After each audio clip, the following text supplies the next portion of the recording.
Hello दोस्तों, मैं लीला गुरु बहन अपने चैनल पर आप सबको स्वागत करती हूँ एवं मैं गुरु सहो में सबको तहे दिल से प्रणाम करती हूँ। मेरी प्रणाम को स्वीकार कीजिएगा। दोस्तों, मैं आज आप लोग के पास फिर से उपस्थिति हुई हूँ एक चर्चा और एक भजन लेकर के। दोस्तों, मैं आप लोग को बताई थी कि मेरे मम्मी जो है सास मेरी बहुत ही तबीयत खराब है। अभी उनका तबीयत एकदम ठीक हो गया है, मतलब मान लीजिए अपने खुद से नहाना धोना सब कुछ करती है। मैं आप लोगों से बोली थी कि आप लोग मन से दया मांगिएगा मेरी मम्मी के लिए, मेरी मम्मी ठीक हो जाए और किन की दया मांगना जो है गुरु के कानों तक पहुँचे और मेरी सास ठीक हो जाए। दोस्तों, मैं यकीनन मैं विश्वास कर रही हूँ कि आप लोग जरूर मन से दया मांगे होंगे, जो कि मेरे सास आज मेरे हम लोग के पास में है और खुद से उनका नहाना धोना खाना पीना फिर से चालू हो गया है। तो मैं आप लोगों को भी अपनी मम्मी से मिलवाना चाहूँगी। अगले वीडियो में मैं चेष्टा करूँगी कि मैं उनको मेरी मम्मी को जो है मैं आप लोगों को दिखा दूँ। जो उनका तबीयत खराब था वो सीन भी मैं थोड़ा सा डालूँगी और अभी जो मेरी मम्मी अच्छी हो गई है वो सीन भी मैं थोड़ा सा डालूँगी, आप लोगों को ज़रूर मिलवाऊँगी।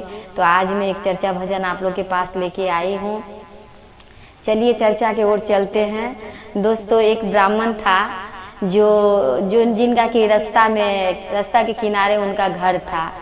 तो ब्राह्मण जी का कोई औलाद नहीं था, तो वहाँ से सभी आते और जाते सभी, तो उनको जो है ब्राह्मण जी को जो है रोज को सभी को बुलाते थे और बोलते थे कि आप आइए मेरे आंगन में थोड़ा सा विश्राम करिए और करने के बाद थोड़ा सा जलपान करिए, फिर जो है सो जाइएगा।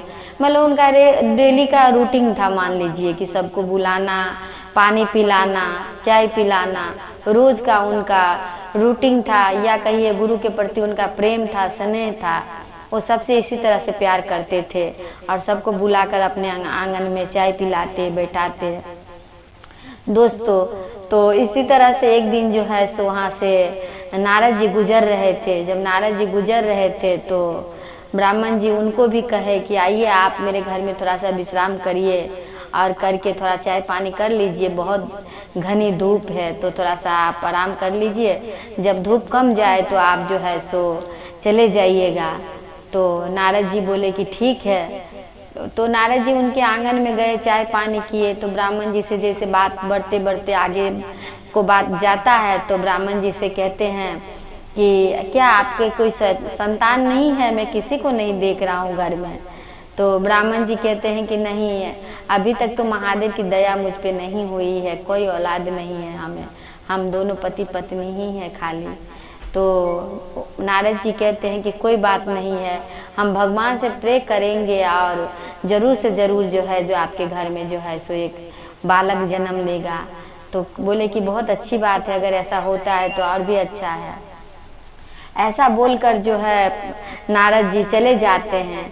दोस्तों, साल 2 साल ऐसे बीत जाता है। जब नारद जी भगवान जी के पास जाते हैं तो भगवान से कहते हैं, प्रभु हम आपके पास रहते हैं 24 घंटा, आप जो बोलते हो वही हम करते हैं, लेकिन आज मेरी एक विनती है आपसे, मेरी विनती स्वीकार कर लीजिए थोड़ा। भगवान कहते हैं क्या बात है। कहते हैं प्रभु हम सृष्टि लोग गए थे घूमने के लिए, वहाँ पे रास्ते किनारे में एक ब्राह्मण का घर पड़ता है। तो ब्राह्मण जी ने अपने घर में बुलाकर हमें चाय दिया, हमें नाश्ता दी और उनके घर में हम खाना भी खा के आए हैं। और हम उनको बोल के आए हैं कि आपके घर में एक सुंदर सा औलाद होगा, जो कि हम आपसे कह रहे हैं कि उनको आप एक बेटा या बेटी जो भी देना चाहेंगे दे दीजिए, उन पे दया कर दीजिए।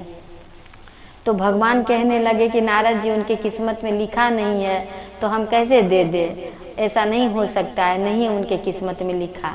तो कहने लगे कि देखिए प्रभु हम किसी का नमक खा के आए और वचन दे के आए हैं, तो वचन का पालन कर दीजिए, आपके पास हम रहते हैं तो आप ही हमारा वचन का पालन करेंगे और ब्राह्मण जी को जो है सो कोई एक औलाद दे दीजिए। भगवान कहते हैं अरे कहाँ से हम दे, जब ब्रह्मा जी लिखे नहीं है तो हम कहाँ से दे, उन्हें जो है सो कोई औलाद नहीं होता है। साल 2 साल ऐसे ही बीत जाता है। फिर एक दिन क्या होता है दोस्तों, उनका तो रोज का रूटीन है कि कोई भी आए तो आइए ना, बैठिए ना मेरे घर में, थोड़ा चाय पी लीजिए ना। मेरे साहेब भैया का भी यही इसी तरह से, मैं जो भी शिष्यानुभूति में मैं पढ़ी हूँ, चाहे मैं सुनती हूँ, तो साहेब का भी इसी तरह से मतलब विचार भाव में, जहाँ तक मुझे पता है इसी तरह का भाव विचार साहेब भैया का भी है दोस्तों। तो फिर वहाँ से जो है इसी तरह से उनका रूटीन है, डेली का डेली किसी को न किसी को घर में बुलाना, चाय पानी पूछना, उनको नाश्ता कराना, अगर भूखे हैं तो खुद भी नहीं खा करके उनको खिलाना। अब उनका रोज का काम है तो करेंगे ही, आदत से भी नचार है तो उनको तो करना ही है, करते ही करते हैं दोस्तों। तो फिर क्या होता है, वहाँ से एक गुरु भाई जो है चर्चा करके जाते होते हैं राह से। तो नारद जी, वो पंडित जी कहते हैं, ब्राह्मण पंडित जी, कि गुरु भाई प्रणाम। उन्हें पहले प्रणाम करते हैं, प्रणाम करके कहते हैं कि आप कहाँ से आ रहे हैं। तो वो गुरु भाई कहते हैं कि मैं चर्चा में गया था, वहीं से मैं आ रहा हूँ। तो कहते हैं कि थोड़ा आइए ना मेरे घर में, चाय पानी कर लीजिए, थोड़ा सा विश्राम कर लीजिए, तब जो है सो आप जाइएगा। गुरु भाई दोनों हैं, कहने लगे कि ठीक है चलिए, आप जब इतना आग्रह कर रहे हैं, इतना प्रेम कर रहे हैं तो कोई बात नहीं है, थोड़ी सी चाय पी लेते हैं। दोस्तों जब वो गुरु भाई जो है सो जाके ब्राह्मण पंडित जी के वहाँ आंगन में जा करके बैठते हैं, बैठने के बाद पानी पीते हैं, पानी पीने के बाद चाय पानी होता है। तो बातों बातों में वो भी पूछ रहे हैं कि क्या आपके घर में कोई संतान नहीं है। तो पंडित जी कहते हैं कि नहीं, अभी तक तो कोई औलाद नहीं है। आज से 2 साल पहले भी नारद जी आए थे, उन्होंने कहा कि हम जा रहे हैं, भगवान के पास ही तो रहते हैं, उनसे कहेंगे कि आपको जो है सो एक औलाद जो है सो दे दिया जाए, हम भगवान से रिक्वेस्ट करेंगे और आपको जो है सो हो जाएगा। लेकिन अभी तक तो कुछ भी ऐसा हम नहीं देख रहे हैं। तो कह रहे हैं कि ठीक है कोई बात नहीं है, आप अपने वाइफ को जो है सो थोड़ा सा बुला दीजिए मेरे सामने में। और वो गुरु भाई जो थे दोस्तों, तो गुरु भाई को जो पॉकेट में, वो शायद किसी के वहाँ चर्चा में जाते थे अमिता, तो उन्हें दोस्तों तो वहाँ से विभूति लेके आए थे। विभूति लेने के कारण आए तो कहने लगे कि आप अपने वाइफ को बुला दीजिए। तो पंडित जी बुला दिए, बोले आप आओ यहाँ थोड़ा बाहर में। तो वाइफ से मिलवाने के बाद वो गुरु भाई क्या करते हैं, अपने पॉकेट से थोड़ा सा कागज में जो शिव गुरु का धूपकाठी हम लोग चर्चा में जलाते हैं दोस्तों, तो धूपकाठी को हम लोग बहुत ही मतलब अच्छा से उनको रख लेते हैं। कोई भी मुसीबत आती है, कहीं भी अगर दर्द होता है, ये अपना अपना सोच होता है लोगों का, अपनी अपनी गुरु प्रति भक्ति होती है, अपनी अपनी गुरु प्रति जो भाव होता है। अगर जो नहीं मानते हो उनके लिए तो छाई है, कुछ भी नहीं है।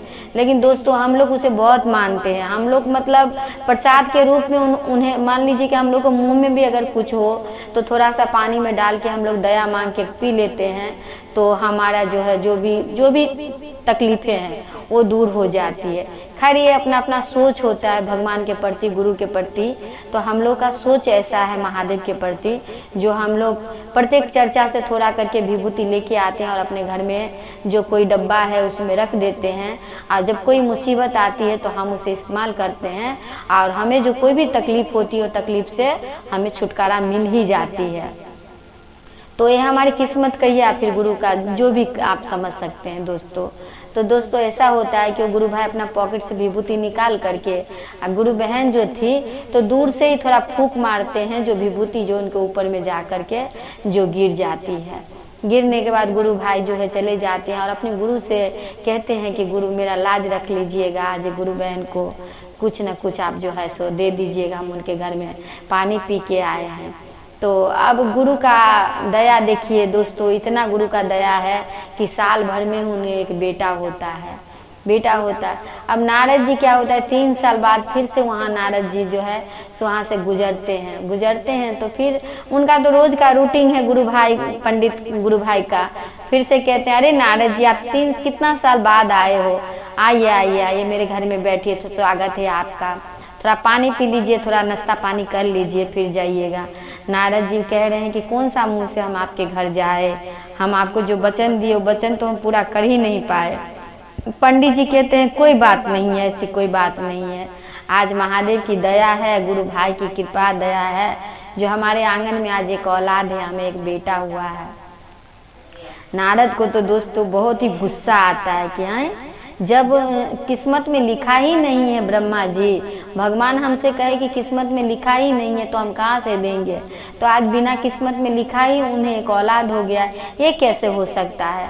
बहुत गुस्सा के कारण वहाँ भी रुके भी नहीं और चले गए, जा करके भगवान से लालिश करते हैं ये आप कैसे कर सकते हैं? जब हम आपको बोले कि उनके घर में पानी पी के आए, उनका नमक खा के आए, उन्हें वचन दे के आए हैं, तो आप हमारा वचन का पालन करिए और वो ब्राह्मण को जो है एक औलाद दे दीजिए। तो आपने कहे कि नहीं, ऐसा उनका किस्मत में लिखा नहीं है, तो हम कहाँ से देंगे? और आज उनके घर में एक औलाद है, बेटा है, ये कैसे हो सकता है? तब जाके भगवान कहते हैं कि देखिए नारद, तुम इतना हट मत करो, देखो इसका जवाब तुम्हें नीचे में मिल जाएगा। तुम सृष्टि लोक में फिर से जाओ पंडित जी के वहाँ पर। दोस्तों, पंडित जी वहाँ पे आके खड़ा हो जाता है, राह में एक रास्ते पे चौराहे पे आके खड़ा है दोस्तों। और वहीं पे देख, वहाँ से वो गुरु भाई जो है कहीं से न कहीं से चर्चा से आते होते हैं। तो राह में वहाँ पे उसे कहा जाता है कि अरे गुरु भाई, आप कहाँ से आ रहे हो? देखो ना, आपका गुरु जो है सो आपसे मिलने के लिए आ रहे हैं कैलाश से, और वो बहुत ही ठंडी के मारे वो कपकपा रहे हैं, और उन्हें मतलब गर्माहट के लिए उनके लिए व्यवस्था किया जाए, आग जलाया जाए, आग की व्यवस्था किया जाए। तो वो इतना बारिश दोस्तों हो रहे हैं, इतना बारिश हो रहे हैं कि कहीं कोई लकड़ी सूखी नहीं है, कुछ भी नहीं है दोस्तों। अब वो गुरु भाई क्या करे, क्या करे, क्या नहीं, सोच रहे हैं मनी मन, सोच रहे हैं मनी मन कि हम क्या करें, हमारे गुरु कैलाश से मुझे मिलने आ रहे हैं, तो हम क्या करें उनके लिए। फिर दोस्तों उन्होंने क्या किया कि कहीं चर्चा में गए हुए थे, तो किसी ने उन्हें घी दिया था गाय का। तो वो गाय का घी जो है दोस्तों अपने पूरे शरीर में उनका लेप कर लेते हैं, और लेप करने के बाद जैसे ही माचिस अपने शरीर में खरड़ के अपने बॉडी में लगाने के लिए तैयार होते हैं, वैसे ही भगवान वहाँ उपस्थिति हो जाता है गुरु हमारे, और कहते हैं नारद जी, आपने तो सब देख लिया है, अब आप बताइए कि जो एक गुरु भाई कर सकता है, क्या वो आप कर सकते हो? तो कहते हैं नारद जी, धन है आपके शिष्य और धन है आप गुरु, सही में जो उन्होंने आपके लिए किया है वो हम कदापि शायद नहीं कर सकते थे। इसीलिए तो दोस्तों हम यही मानते हैं, हम यही जानते हैं कि हमारा किस्मत का लेखन को अगर चेंज अगर कोई कर सकते हैं तो एकमात्र गुरु में ही वो पावर है कि आपकी किस्मत में अगर कुछ ऐसा लिखा है तो उसको चेंज कर दे। और आपका मृत्यु अगर लिखा है तो हो सके तो आपका हाथ पांव टूट जाए, लेकिन आपकी मृत्यु नहीं होगी, आपकी मौत नहीं आएगी। अगर गुरु पे भरोसा है, अगर आपको गुरु पे अटल विश्वास है आपको, तो आपका कोई भी बाल बांका नहीं कर सकता है दोस्तों। तो देखिए दोस्तों, तो उन्हें नारद को समझ में आ गई कि सही में। तो दोस्तों हम लोग क्या करते हैं कि कोई गुरु बहन हमें मिलती है या फिर कोई गुरु भाई मिलते हैं, तो हम लोग कहते हैं कि ऐसे ही तो ये घूम रहे हैं, इनमें क्या पावर है। नहीं दोस्तों, जितने सारे हमारे गुरु बहनें हैं, जितने सारे हमारे गुरु भाई हैं, हर व्यक्ति के मन में गुरु विराजमान है, हर व्यक्ति को मन में गुरु का भाव है दोस्तों। लेकिन गुरु को पाना इतना आसान नहीं है। मान लीजिए कि हम कहते हैं हम गुरु को बहुत प्यार करते हैं, आप कहते हो हम गुरु को बहुत प्यार करते हैं, पर किस भाव से कौन गुरु को प्यार कर रहे हैं, किस भाव से आप गुरु को पुकार रहे हो, उस तरह से दया जो है हमको आपको मिलती है दोस्तों। मान लीजिए कि हमें गुरु के प्रति कोई प्रेम नहीं है, गुरु के प्रति कोई भाव नहीं है, चर्चा में ऐसे ही चले गए मनोरंजन के लिए, ऐसे ही हम गुरु का नाम ले लिए हैं पर स्वार्थ के लिए, तो कहीं नहीं दया मिलेगी आपको, कभी दया नहीं मिलेगी। अगर हमारा सच्चा अगर गुरु के साथ प्रेम है, सच्ची प्रीत है, तो जरूर से जरूर गुरु जो है सो हमें मुसीबत से टाल देते हैं दोस्तों। मैं तो यही कहूँगी, मैं पल पल दया पाती हूँ, पल पल, हर पल मैं अगर आप लोगों को गुरु की दया के बारे में दोस्तों अगर बताऊं तो खत्म कभी नहीं होगी, इतना दया मुझे मिला है दोस्तों। मैं आप लोगों को यहाँ इतना बताऊं कि अगर मान लीजिए कि सुबह में मेरे साथ अगर कोई प्रॉब्लम है, अगर परेशानी है, दिक्कत है, अगर मैं रात में दया मांगू तो सुबह में वो काम होना ही होना है। अब आप अंदाजा लगाइए कि गुरु मुझ पे कितना मेहरबान है, गुरु कितना दया करते हैं मुझ पे दोस्तों। तो दोस्तों दिल हमारे बच्चे के लिए हमारा धड़कता है, हमारा पति के लिए धड़कता है, इसी तरह दिल हमें गुरु के लिए भी धड़कना चाहिए। हम लोगों को उनके बारे में भी हमें सोचना चाहिए। हम जैसे अपना बाल बच्चा को प्यार करते हैं उसी तरह का प्यार हमें गुरु के प्रति भी होना चाहिए। आज हम उनसे प्यार करेंगे तभी वो हमसे प्यार करेंगे दोस्तों। एक तरफा प्यार कभी नहीं होता है। आप देखिए, अगर आप किसी को कोई चीज देते हो तभी आपको कोई चीज कोई देता है दोस्तों। तो हमारे गुरु को क्या चाहिए? कुछ भी नहीं, भाव चाहिए, प्रेम चाहिए। 2 मिनट का ही प्रेम क्यों ना हो, वो हमारे गुरु को चाहिए दोस्तों। तो इसी चर्चा के साथ दोस्तों मैं एक भजन करना चाहूँगी, भजन की ओर जाना चाहूँगी दोस्तों। अगर ये चर्चा भजन आप लोगों को अगर अच्छा लगे तो आप लोग जरूर से जरूर हमें कमेंट करके बताइएगा, ताकि इससे भी आगे चर्चा भजन में आप लोगों को सुनाऊं दोस्तों। बहुत प्यार आप लोगों को मिलता है। आज बहुत ही आप लोगों का दया कहिए, आज मेरी सास हम लोग के बीच में है, तो मैं कोशिश करूंगी अपनी सास का वीडियो आप लोग के साथ शेयर करूंगी, आप लोगों को दिखाऊंगी। मेरी सास जब बीमार थी, जब वो आखिरी सांस ले रही थी, वो भी वीडियो में डालूंगी। और मेरी सास अभी बहुत अच्छी हो गई है, खुद से नहाना, खुद से खा लेना, खुद से मतलब अपना सब कुछ कर लेना दोस्तों। आप बिलीव नहीं करोगे कि इंसान 1 सप्ताह पहले जो मरने के कतार पे, यूं कहिए दोस्तों कि हम लोग बोले थे अब मम्मी मेरे हम लोग के बीच नहीं रहेगी, पर पता नहीं क्यों मन ही मन, मेरा मन जो है दोस्तों, अंदर से जो कुछ अगर होने वाला होता है तो अंदर से मुझे पता चल जाता है, पर मैं अंदर ही अंदर समझ रही थी कि माँ ठीक हो जाएगी, माँ ठीक हो जाएगी। पर आज देखिए माँ हम लोग के साथ में है दोस्तों। तो चलिए हम लोग एक भजन की ओर चलते हैं। मैं भजन कर रही हूँ, आप लोग भी हमारे साथ थोड़ा गुनगुनाइए दोस्तों। तो चलिए हम लोग भजन करते हैं, भजन की ओर चलते हैं दोस्तों। शिव गुरु मेरे, शिव गुरु मेरे, शिव गुरु मेरे, शिव गुरु मेरे, वादा निभाना होगा गुरुवर तुमको, गले से लगाना होगा शिव गुरु हमको। शिव गुरु मेरे, शिव गुरु मेरे, शिव गुरु मेरे, शिव गुरु मेरे, वादा निभाना होगा गुरुवर तुमको, गले से लगाना होगा शिव गुरु हमको।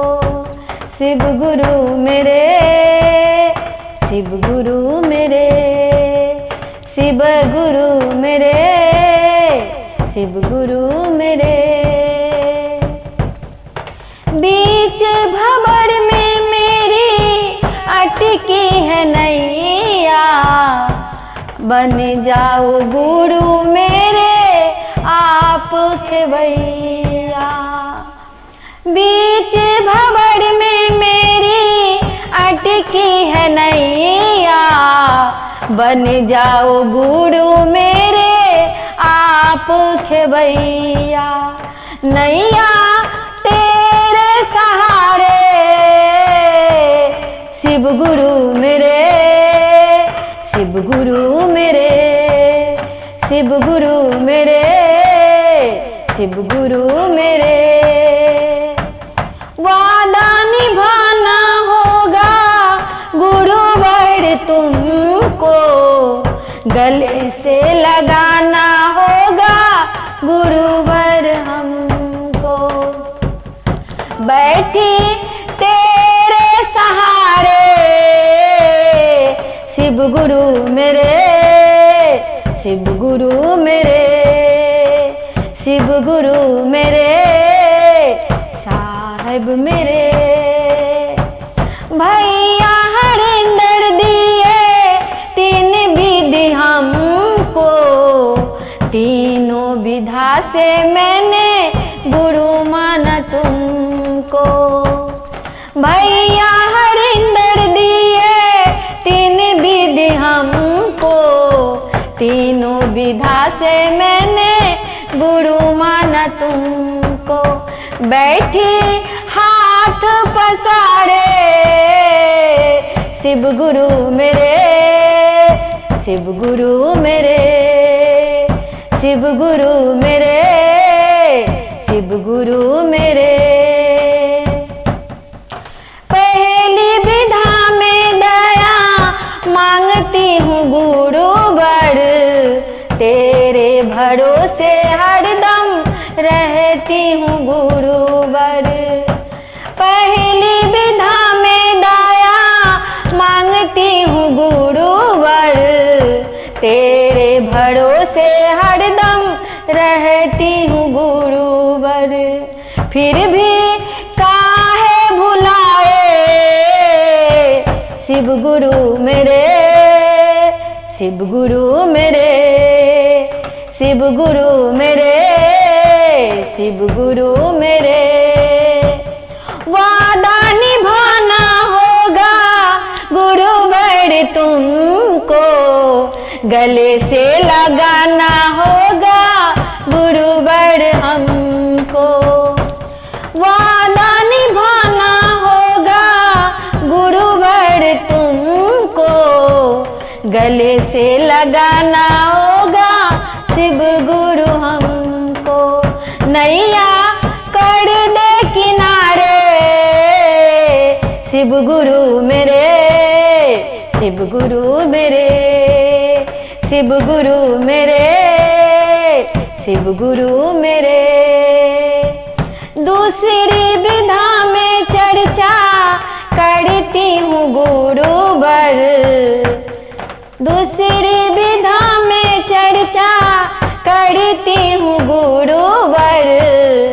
जन जन को सबको मैं बताती हूँ गुरुवर। कर दो नैया किनारे शिव गुरु मेरे, शिव गुरु मेरे, शिव गुरु मेरे, शिव गुरु मेरे। दूसरी विधा में चर्चा करो तन मन से, सबको बताऊं शिव गुरु जन जन के। दूसरी विधा में चर्चा करो तन मन से, सबको बताऊं शिव गुरु है जन जन के।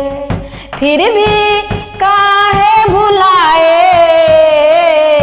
शिव गुरु मेरे, साहिब मेरे, शिव गुरु मेरे, साहिब मेरे। तीसरी विधा में नामन करती हूँ गुरुवर, तेरे भरोसे हरदम रहती हूँ गुरुवर। तीसरी विधा में नामन करती हूँ गुरुवर, तेरे भरोसे हरदम रहती हूँ गुरुवर।